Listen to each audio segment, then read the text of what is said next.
يمكن سمعتوا عن قصة الراجل اللي كان بيجيب كل سنة 12 أرداب قمح من الأرض بتاعته، كل سنة بأرداب، وحلو أوي مرتاح هو ومراته وعياله وتمام التمام. جه في مرة جاب 10 أرداب بس، ويعيط وخرب الدنيا، في شهرين الأخرانيين مش هناكل فيهم.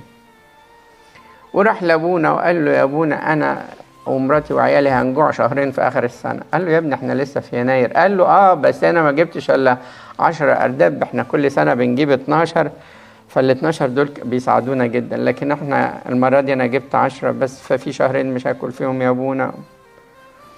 فراح أبونا قال له طب عاوز تعرف ازاي تحل المشكلة دي؟ قال له قال له اعمل لي 3 فرخات حلوين كده بالفريك وبتاع، وملاهم كده وحشيهم وهاتهم لي محمرين كده وتمام. قال له حاضر.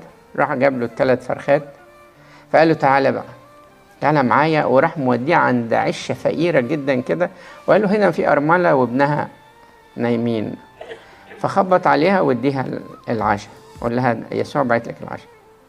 فراح الراجل مخبط على الست الفقيره دي وقال لها ايه؟ يسوع بعت لك العشاء النهارده. فقالت اشكرك يا رب يسوع ان انت ما نايمتنيش انا وابني جعانين النهارده كمان، اشكرك جدا. وخدت فرخه. قال لها لا خدي ال3. قالت له لا هي واحده بس.